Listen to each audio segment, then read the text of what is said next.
Ya, bismillahirrahmanirrahim. Kita akan coba bahas untuk materi ini dari Stanford NLP with Deep Learning lecture 7 ini.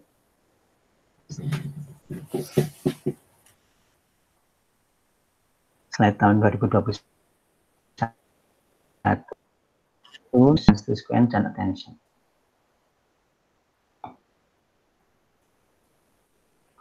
Ya, di sini dibagi 3 ya di slide ini. Yaitu tentang machine translation dan sequence to sequence secara umum ya digunakan untuk machine translation dan ada attention. Ini pra machine translation di mana machine translation itu adalah ada bahasa sumber yang di sini X, kemudian ke bahasa target yaitu Y. Contohnya X ini bahasa sumber yaitu bahasa Prancis ke bahasa Inggris. Ya, ini ada video yang dulu ya tahun 50-an ya, yang waktu masih sangat awal untuk machine translation. Maaf tadi ini nggak kelihatan potong nih, nggak kelihatan ya. Ya, kita langsung aja di sini. Statistical machine translation yaitu ide dasarnya adalah statistik adalah probabilistik. Probabilistik misalkan contohnya di sini dari bahasa Perancis ke bahasa Inggris, yang artinya di sini given kalimat bahasa Perancis X givennya, yang kemudian kita akan mencari sebaik-baiknya kalimat bahasa Inggris. Artinya sebaik-baiknya itu artinya adalah kita mencoba probabilitas yang sebesar-besarnya fungsi atau ini argmax ya, jadi P yang sebesar-besarnya untuk artinya itu adalah Y. Artinya Y yang kita cari ya sebagai argumennya, yang kita cari adalah Y-nya. Y yang seperti apa? Bahasa Inggris, kalimat bahasa Inggris yang seperti apa?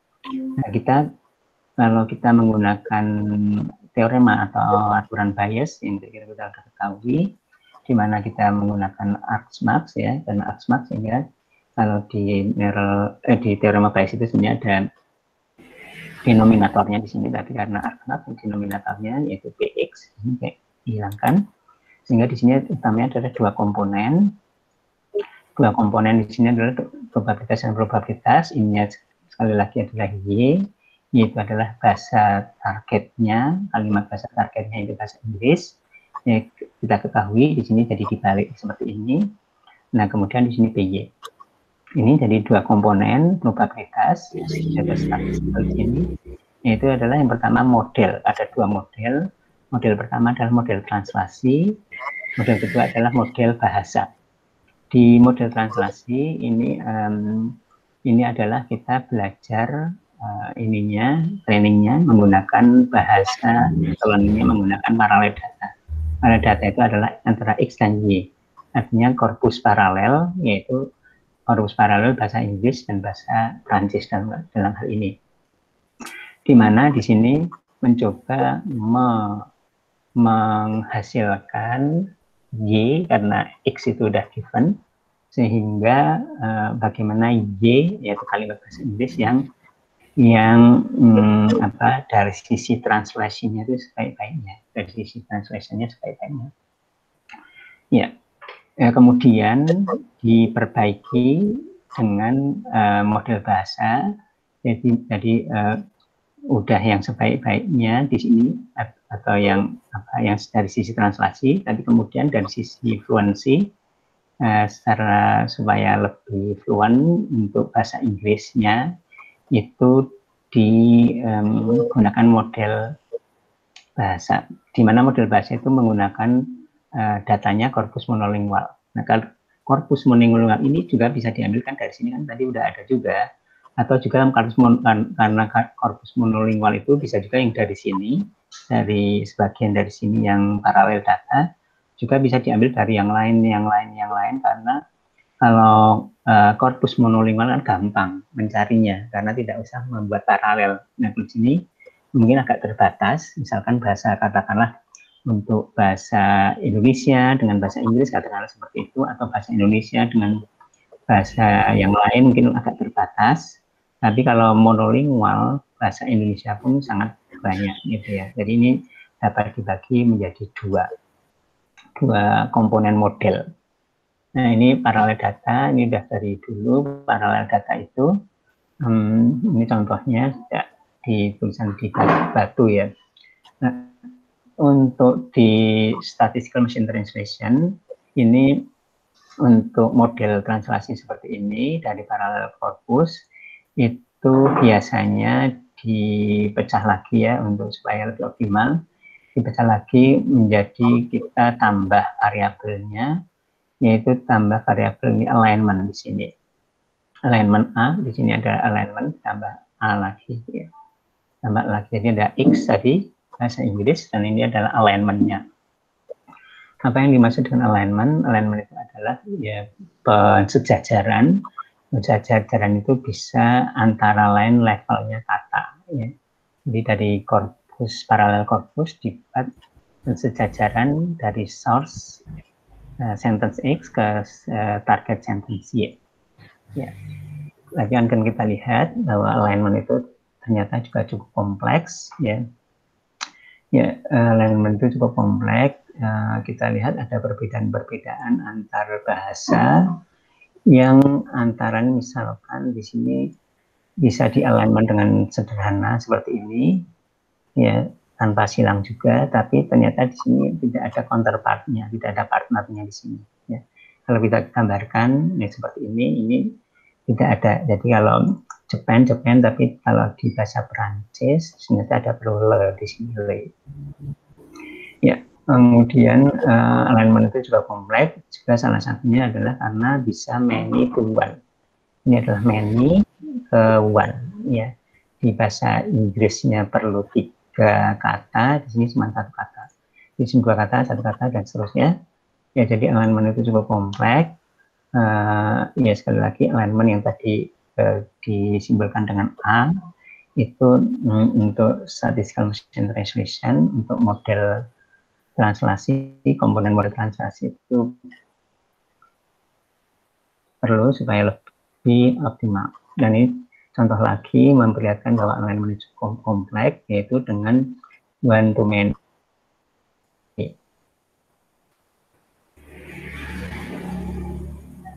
Ini kalau tadi many to one, ini one to many.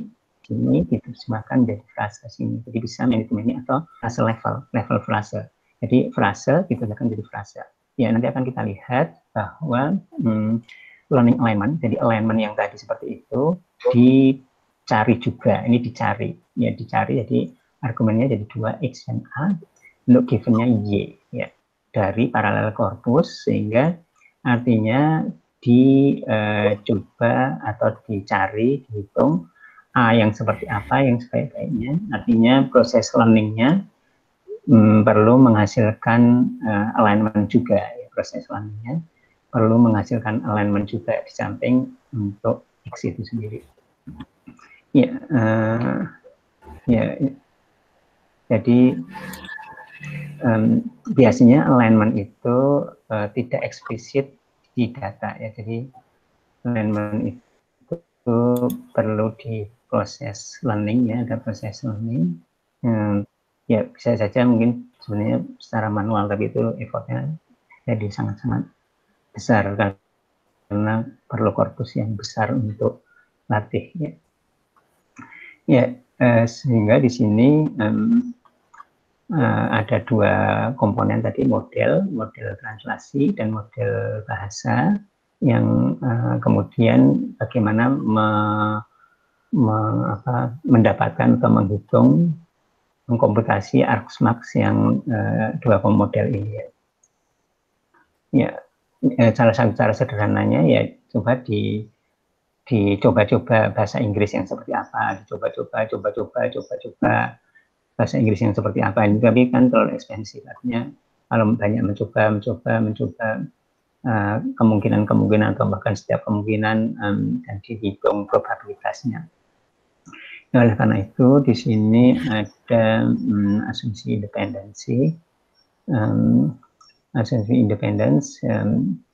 baik itu saya kira independensi antar model juga nanti juga dengan ini apa?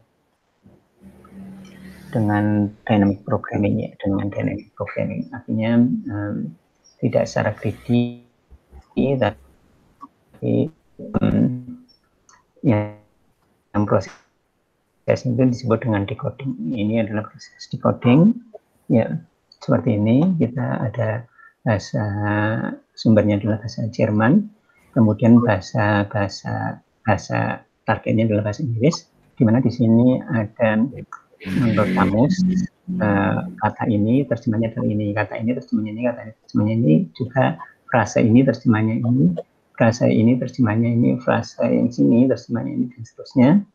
Kemudian bagaimana dicari, misalkan yang pertama adalah kata pertama, kemudian apakah i atau r atau it, i atau it di sini. Di sini nggak ada r ya. Ya, kemudian apa? Ya, ini adalah proses searchingnya. Nanti akan kita lihat ada searching yang apa istilahnya namanya searching apa namanya? Ya ini apa? Ya ini adalah dengan cara yang seperti ini. Yang pertama yang probabilitasnya di sini. Kemudian kita cari yang dari 3 kemungkinan. Ya, kemudian ternyata yang kemungkinan paling besar di sini. Kemudian di sini ada 3 kemungkinan. Ya, kemungkinan yang terbesarnya adalah ke sini dan ke sini. Ya, misalkan seperti itu. Kemudian probabilitas yang berikutnya ke sini, misalkan dari probabilitas ke sini dan seterusnya sampai akhirnya itu pakai BFS itu bukan prosesnya. Yang breadth versus itu bukan. Yang juga ada istilahnya yang gambar center itu apa? Search apa? BFS ya. Jadi dia menyebar dulu. Satu level itu dilihat semua dulu. Baru dia nyari yang peluang atau nilai terbesar, baru dia akan extend di level berikutnya tapi dia lihat dulu semua juga gitu. Jadi dia breadth versus gitu bukan yang saya kira seperti itu ya Pak Aris atau yang mengajar bahasa ya. Ya, iya dia selalu di extend dulu semua anak levelnya, anaknya, childnya. Terus dia nanti cari peluangnya terbesar, baru dia extend child yang punya peluang terbesar. Oh ini juga Pak, istilahnya juga ini Pak. Oh BIM ya, BIM search. BIM search, oh ya di belakang. BIM. Dia sama sih kayak breadth Pak. Sama ini adalah breadth ya Pak ya. Ya, breadth. BIM kan S ya. Bukan breadth tapi ya saya kira salah satu BFS ya Pak mungkin ya Pak ya. Oh, kayaknya mirip deh, saya belum terlalu ini di BIM. Ya saya kira ya BFS ya, jadi BFS yang salah satunya menggunakan apa yang disebut dengan ini adalah BIM, nanti di belakang ada. Mirip-mirip breadth first. Ya ternyata di belakang juga ada. Kemudian kita lanjutkan. Ya sampai tahun 2010-an awal atau pertengahan itu menggunakan SMT, belum ada MMT. Di mana salah satu yang perlu dicatat adalah yang canggih atau yang akurat untuk SMT itu adalah yang sistem yang kompleks atau sangat kompleks. Di mana sangat kompleks itu karena ada banyak detail, yang ratusan detail komponen kecil-kecil yang mengakomodir linguistik atau sifat-sifat karakteristik bahasa ya, di mana sistem itu juga bisa subkomponen itu didesain secara terpisah, artinya ditemukan lagi, oh ini sebaiknya kalau yang seperti ini kelemahannya antara bahasa Inggris dan Perancis ini sebaiknya ditangani dengan ini, masukin lagi subkomponen, ya. Jadi banyak ini apa ciri-ciri atau fitur atau atribut yang di otak-atik yang itu tergantung dari bahasa dan mungkin dari orang-orang ahli bahasa linguistik yang bisa puluhan atau lebih ahli bahasa yang dari sisi ahlinya. Kemudian juga oleh karena itu, karena banyak subkomponen sehingga perlu menggabungkan, perlu memaintain, seperti contohnya misalkan ya ini daftar, misalkan resources itu misalkan daftar atau daftar frase, ya daftar frase. Jadi seperti misalkan ini bukan untuk machine translation ya, tapi secara umum kita lihat ada yang disebut dengan paraphrase, database paraphrase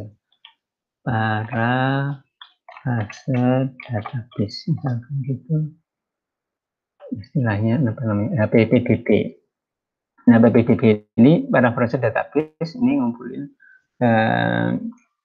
parafrasenya, kalau kata ini dan kata ini atau frase ini dengan frase ini gitu, bisa di sini bisa jutaan daftarnya ya. Ini bisa jutaan daftarnya. Di sini ada yang kecil, ada yang besar, maaf download ya. Ini tidak sampai gigaan gitu ya. Ya, artinya di sini kita perlu resources yang macam-macam, daftar yang macam-macam, dan human effortnya juga macam-macam. Ahli-ahli bahasa bagaimana juga masing-masing pasangan bahasa, masing-masing bahasa itu mempunyai sistem yang berbeda-beda, subkomponen yang berbeda-beda karena spesifik bahasa seperti misalkan frase dan lain-lain tadi.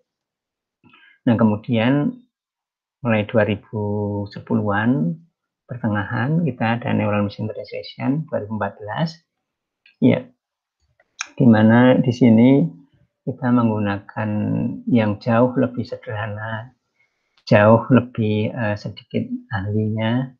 Ini kita bisa menggunakan arsitektur yang generik, dapat katakan seperti itu, yang di sini end to end, dan di sini adalah end to end ya.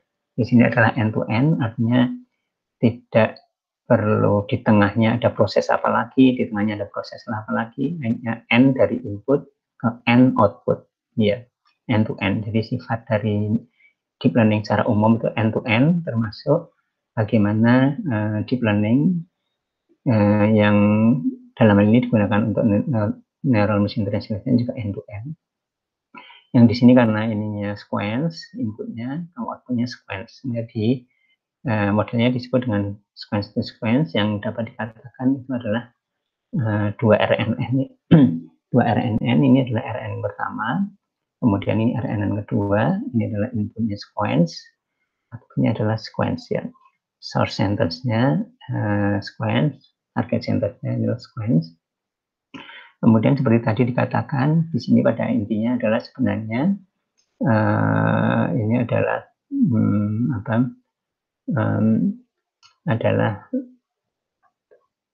ini juga ya seperti language model tapi kondisional. Kondisional itu adalah ini kondisinya, artinya di sini adalah bahasa input atau source-nya.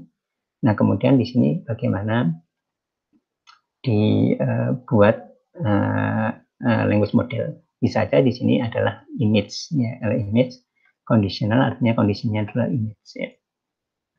Ya, atau dapat dikatakan ininya adalah tahapnya adalah encoder decoder, di mana di sini di encode, dari sini di encode, kemudian di decode di sini. Ya, jadi ini adalah encoder, di encode, kemudian decoder, mendecode dari sini, mendecode di sini. Ya, kemudian di sini ya sequence to sequence itu secara umum ya, bukan hanya machine translation, tapi yang penting inputnya sequence, outputnya sequence, inputnya sequence, outputnya sequence, inputnya sequence, outputnya sequence, inputnya sequence, outputnya sequence. Ya, jadi lebih praktis lagi karena untuk arsitektur yang pada dasarnya sama, menggunakan teknik yang pada dasarnya sama, yang penting mempunyai karakteristik yang sama, yaitu sequence ke sequence, sehingga kalau bermasalahnya sequence, yang penting data trainingnya sesuai untuk kemudian bisa digunakan untuk yang task yang sesuai, summarization, dialog, parsing, data generation. Ya, neural machine translation itu pada intinya adalah language model yang kondisional yang seperti tadi, di mana itu adalah language model, ya, ini di decoder, dan kondisionalnya itu sebagai pengkondisinya, seperti tadi di sini pengkondisinya di sini ini adalah language model, di sini adalah ada kondisinya adalah ini apa bahasa sumber. Bisa saja kondisional itu bisa macam-macam ya. Ya, jadi kalau kita lihat ya, kalau mungkin saya kira menarik juga kalau kita pelajari ada conditional language model. Conditional language model itu bisa bukan hanya sequence. Kalau conditional language model itu sebenarnya language modelnya sendiri sequence, tapi kondisionalnya tidak harus sequence. Ya. Conditional language model. Nah, di sini conditional language model di ya ini di Oxford ya, di Inggris ya. Ya, kalau kita ingin melihat ini, mempelajari conditional language model, kalau tadi kan sequence to sequence, kalau ini language modelnya di sequence, jadi to-nya sequence, tapi inputnya tidak harus conditional, tidak harus sequence. Contohnya tadi ada apa namanya, image captioning, ada contoh yang lain. Ini kalau conditional model itu kalau yang language model aja unconditional. Kalau mungkin ada conditional. Nah, conditional ini ada kondisinya, ini ada kondisinya. Kalau nggak ada given-nya itu berarti tidak ada kondisinya, hanya monolingual. Nah, ini contohnya. Ini adalah language model di sini yang outputnya itu adalah teks bahasa, yaitu bahasa yang sebaik-baiknya, baik itu bahasa untuk membuat topik atau untuk email atau translasi atau deskripsi dari image atau summary, itu summary yang sebaik-baiknya, weather report yang sebaik-baiknya menurut bahasa tersebut ya, dari sisi grammar, dari sisi kefasihan dan lain-lain. Tapi conditional itu bisa macam-macam, bisa ini sequence juga, jadi sequence, tapi bisa juga tidak sequence di sini. Dan akustik bahkan ini bisa ada ini speech ya, dari speech switch to text ya, misalkan seperti itu. Ini juga masuk dalam conditional language model. Jadi machine translation itu dapat dimasukkan juga sebagai conditional language model yang conditionalnya adalah sequence, sehingga sequence to sequence. Nah, ini yang seperti tadi, ini adalah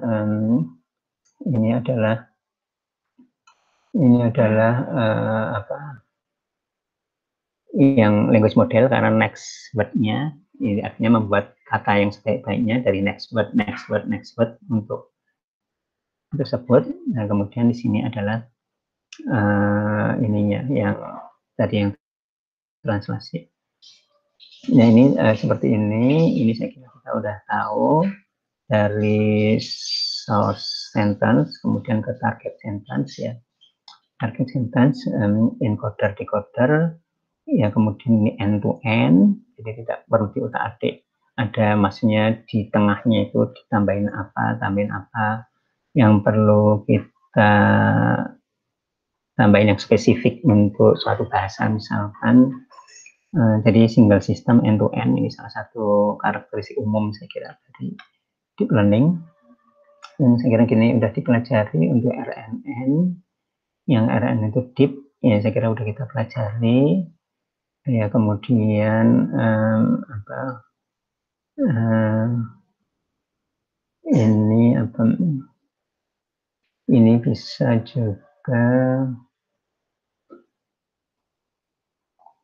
ini mungkin bisa misalkan yang subwordnya itu saya kira subword, kemudian bisa juga di stack itu artinya di sini ditambah lagi hiddennya dan bahkan bisa bidireksional ya. Ini misalkan di stack di sini, di stack di sini baik itu di encoder maupun di decodernya ya. Ya kemudian menggunakan di stacknya bisa menggunakan apa yang tadi yang multi layer, di stack di atas yang tadi 4 layer ya. Kemudian akhirnya juga menggunakan transformer yang tidak sama persis dengan RNN. Ya ini di decodingnya itu sendiri ya, di decodingnya sendiri yang menghasilkan output, di mana output itu tadi secara greedy itu kan kalau greedy coba satu, kemudian yang terbaik berikutnya yang baru, berikutnya yang terbaik, pokoknya yang berikutnya yang terbaik, berikutnya yang terbaik, pokoknya melihat satu ke depan aja, yang orang yang rakus ya. Orang yang rakus melihat masa depan yang sangat dekat cuma di depannya aja. Kalau depannya kosong ya masuk aja ini apa di lalu lintas itu. Depannya itu greedy. Nah ini di greedy bisa tidak optimal. Greedy saya kira mungkin secara umum mungkin Pak Arifatul nanti bisa menjelaskan lebih detail tentang kelebihan terutama kelemahan greedy.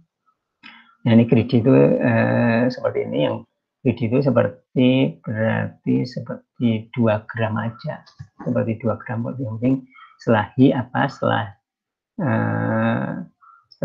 hit, setelah hi apa hit, setelah hit apa setelah apa gitu.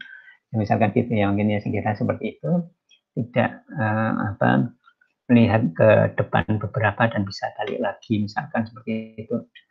Nah kemudian di sini translasi idealnya kita kan bukan satu ke depan tapi satu kemungkinan semua kalimat, semua kombinasi untuk menghasilkan kalimat, tapi ini sangat ekspensif karena harus coba satu dan kompleksitasnya adalah seperti ini. V ini adalah vocabulary, di mana T ini adalah panjangnya kalimat ya. Jadi vocabulary angkat panjangnya kalimat, ini berapa kata. Kemudian ada yang lebih baik lagi daripada greedy, apa yang disebut dengan beam search ya, beam search. Ya, beam itu kalau bahasa Inggrisnya ya, beam itu bahasa Inggris. Nah, beam ini adalah beam itu adalah bahasa Inggris, yaitu yang seperti ini atau cahaya ya, cahaya yang beam light, seperti beam light ini, ini beam light. Ya, mungkin seperti ini ya, jadi ke depan itu nyorot ke depan. Saya kira mungkin seperti itu ya, kira-kira seperti itu. Ya, ini adalah menggunakan beam search ya, jadi kita membuat ada bukan hanya satu ke depan, satu alternatif aja, tapi ini ada K alternatif ya, ada K kemungkinan ya, partial translation-nya di saat itu dia ada K hipotesis sebanyak misalkan K itu antara 5 sampai 10, di mana Y itu tadi adalah bahasa Inggrisnya, misalkan yang targetnya ya kita mencoba menggunakan ini beam search ya. Mungkin kita lihat dari contohnya aja di sini menggunakan beam search, K-nya 2 saja di sini, K-nya 2, artinya 2, 1, 2 kemungkinan. Ya, yang terbaik itu bukan hanya satu, greedy. Kalau kita jual misalkan ini dengan ini lebih bagus mana?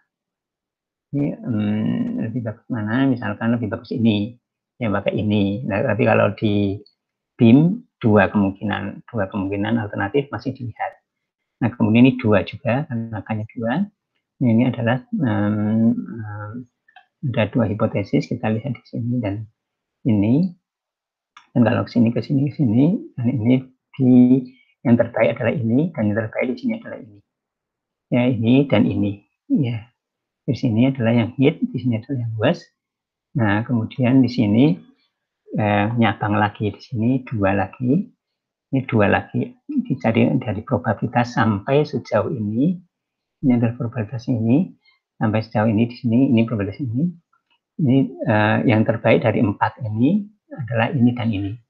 Yang terbaik adalah 4 adalah ini. Nah, ini kalau tidak dua terbaik, kan ini dua, sehingga di sini buntu, apa enggak dilanjutin.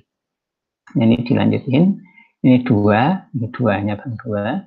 Ini yang terbaik adalah ini dan ini. Artinya probabilitasnya yang tertinggi, jadi minusnya, kalau minus berarti minusnya yang terkecil. Kemudian yang dari 4 ini yang terbaik 2, dan seterusnya sampai kondisi selesai, ya kemudian didapatkan misalkan adalah, artinya terjemahnya adalah ini, he hit me with a pie, gitu. Sampai kondisinya kondisi selesai. Ada beberapa kondisi stop itu ada beberapa. Ya, kalau di greedy ini sampai kondisi stopnya sampai n token, sampai n di ininya didapatkan bahwa yang terakhir itu adalah tokennya itu n, ya, memprediksi yang setelahnya itu adalah n. Nah, kalau di BIM search ini ada beberapa kondisi stopnya, ya, ada beberapa kondisi stop. Ini n atau yang lain, gitu ya, atau yang lain. Ya, BIM search ini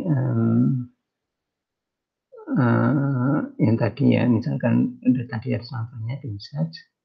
Ya, ini juga ada masalahnya karena kalau kita semakin panjang hipotesisnya, tadi jalurnya semakin panjang, skornya juga semakin kecil, sehingga perlu dinormalisasikan.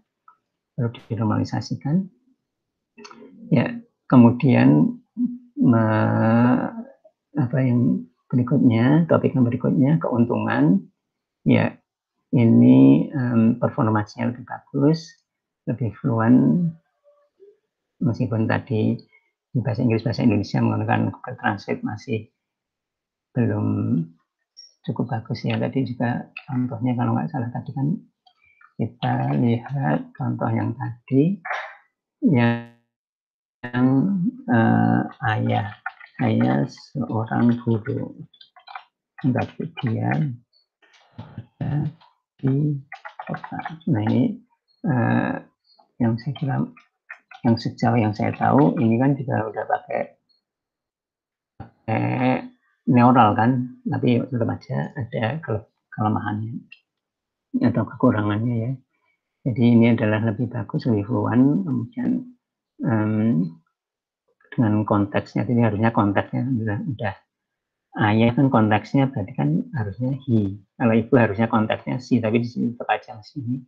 Kemudian kalau bisa menggunakan frase similarities, artinya bisa, saya kira, parafrase, ya. Kemudian yang sangat penting juga end to end, sehingga lebih mudah mendesain dan memaintain, ya. Kemudian juga ahlinya lebih sedikit, ya, jauh lebih sedikit di sini karena tidak ada feature engineering yang ciri bahasa. Kalau bahasa misalkan, kalau idiom gimana, kalau bahasa idiom bahasa Indonesia dengan bahasa Inggris gimana, kalau misalkan bahasa seperti yang dibahas di sini, ya, saya kira udah banyak, ya, cukup banyak tadi di sini tadi dibahas di bahasa, ada macam-macam, ya, di sifat-sifat bahasa tadi yang ya di sini sifat bahasa macam-macam, ada Seperti contohnya ada yang disebut apa ya, ada macam-macam di sini ya. Ada macam-macam ini. Ya ada bahasanya itu ada yang dari sisi morfologinya, dari sisi macam-macamnya di sini ada. Sehingga perlu banyak pemikiran dari sisi bahasa. Nah kalau di sini tidak banyak, ya tidak banyak fitur engineering. Ya. Kemudian metode untuk yang spesifik pasangan bahasa. Kemudian kalau kekurangannya less interpretable, artinya ya secara umum ya deep learning itu less interpretable karena isinya cuma angka-angka yang koneksi-koneksi sehingga tidak bisa diperbaiki, misalkan diutak-atik diperbaiki karena orang tidak bisa melihat ini maksudnya apa, bobot-bobotnya. Nah, kemudian juga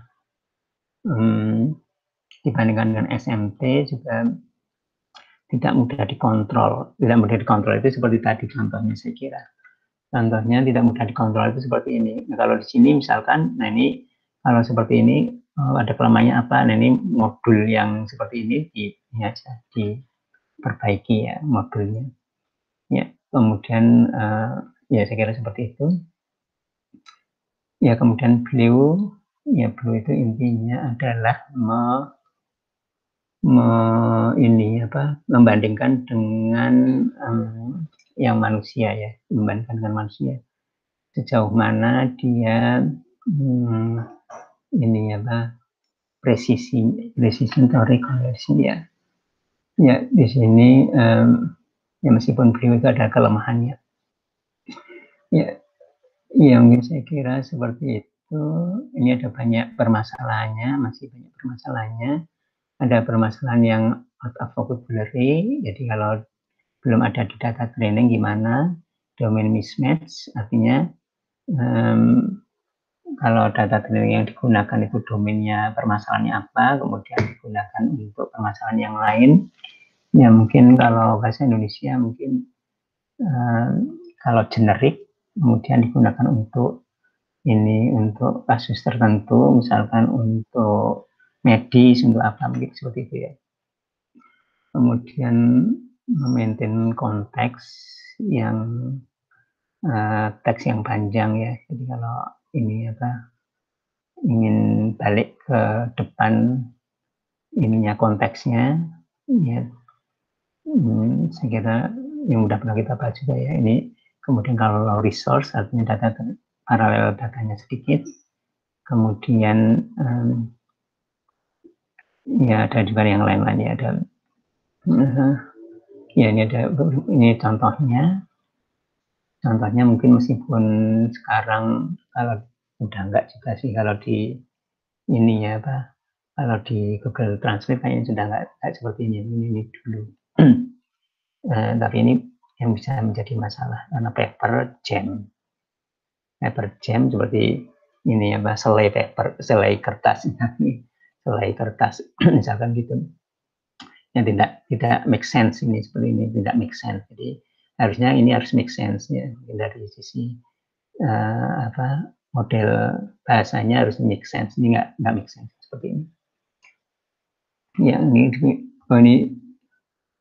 seperti tadi ya ini tadi contohnya bahasa Indonesia atau bahasa Melayu ya di sini.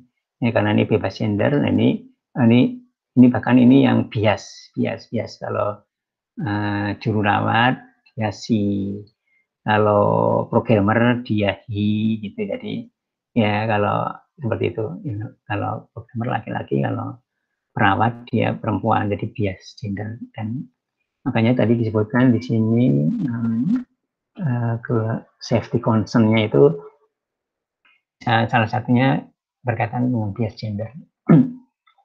Dan bukan hanya bias gender, tapi ada bias kultural dan lain-lainnya.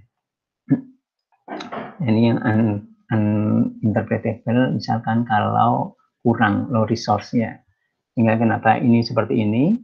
Ya, ini penjelasannya adalah ini kan di Bible karena untuk bahasa Somali misalkan, ya bahasa Somali ke bahasa Inggris itu korpusnya menggunakan korpus Bible, sehingga AG ini, meskipun kalau yang kita coba sekarang Google Translate 2021 enggak sih, ini udah enggak lagi ya, kita coba ya, udah enggak lagi. Kalau dulu ini seperti itu ya. Ini Somali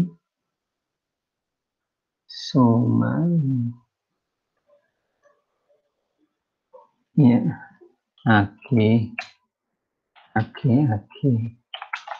ya udah enggak sih.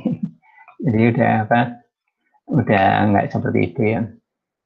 Tapi dulu sempat seperti ini karena salah satu kemungkinan penjelasannya adalah korpusnya adalah korpus Bible, di mana Bible itu kan ada banyak, udah tersedia dari bahasa Inggris ke banyak bahasa, sehingga baru menggunakan Bible, mungkin seperti itu.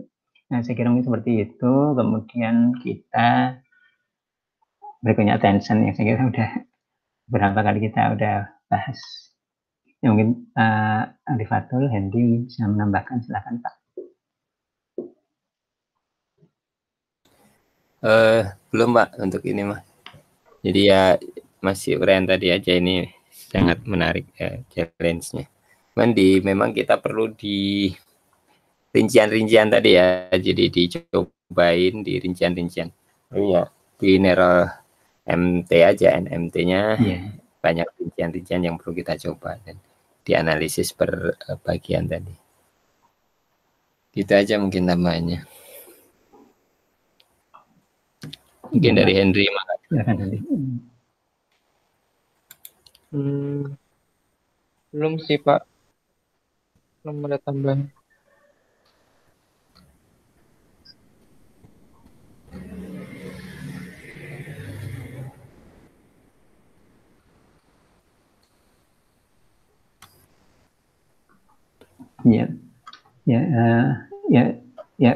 Rencananya gimana Henry ininya, tugasnya mau dibuat gimana untuk mesin translation? Rencananya mesin translation nih kalau nggak salah ya. Iya Pak, mesin translation. Ya mungkin kayak tadi pas percobaan pertama dikembangkan ke berbagai bahasa gitu Pak. Mungkin yang bahasa Indonesia kan mungkin datasetnya kayak kurang, dan nantinya dikembangkan tapi yang menggunakan neural, yang berbasis neural.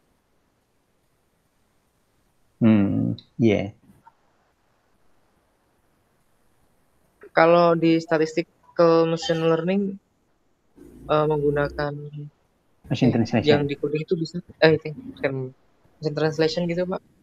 Iya. Ada nggak Pak? Ada codingannya gitu nggak Pak? Library-nya gitu. Ya, saya kira kalau statistical itu kan yang cukup bagus kan berarti kan spesifik bahasa ya. Saya kira bisa juga dicari yang bahasa-bahasa yang udah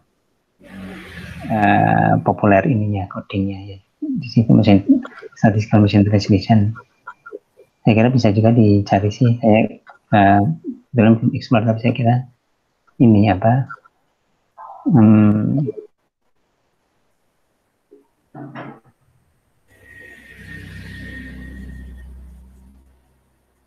saya kira gini juga sih, bisa pembandingannya adalah misalkan kalau sama-sama neural tapi yang satu yang standar banget gitu, mungkin yang lain yang RNN standar dengan yang misalkan salah satu pembanding gitu kadang-kadang.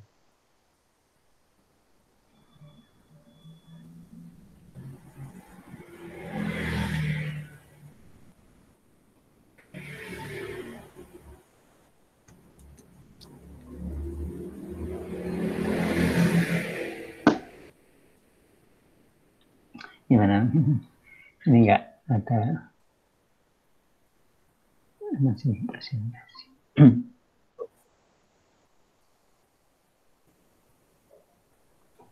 Yang neural aja kayaknya seperti. Statistikal itu butuh data yang cukup banyak ya kan ya. Walaupun neural juga sama sih sebenarnya.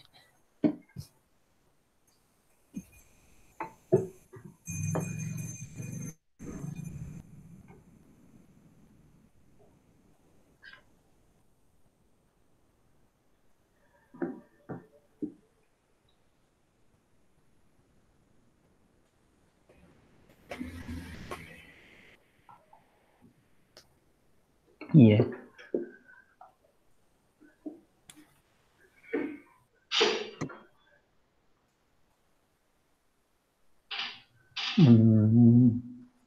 Kalau INACL tuh belum punya data untuk machine translation, Pak ya? Yang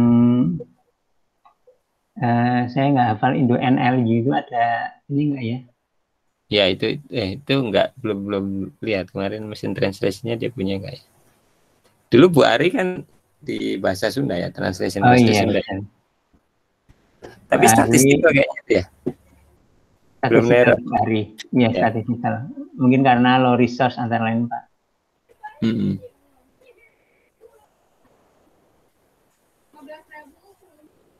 Mungkin karena low resource ininya. Iya mungkin.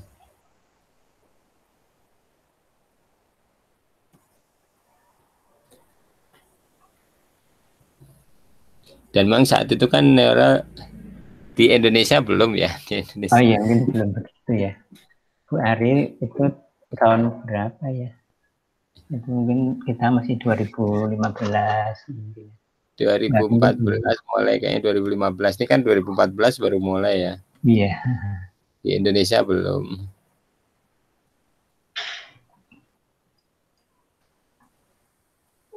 Pak Arief selesai kapan Pak?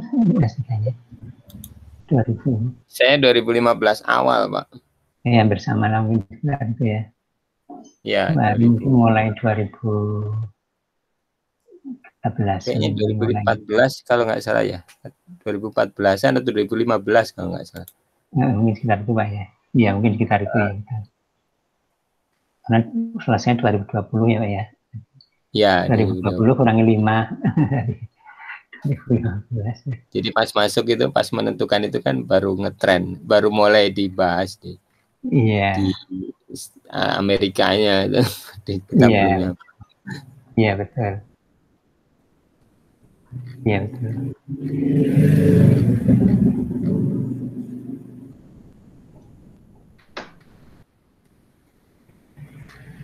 Gimana ini Hendy sendirian? Yang lain nggak tahu. Iya Pak, nggak tahu.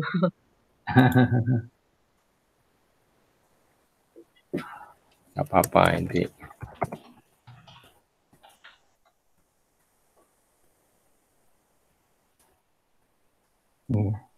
Gimana Pak? Atau mungkin cukup? Ya dicukupkan aja Pak. Kayaknya cukup. Minta tolong Hendy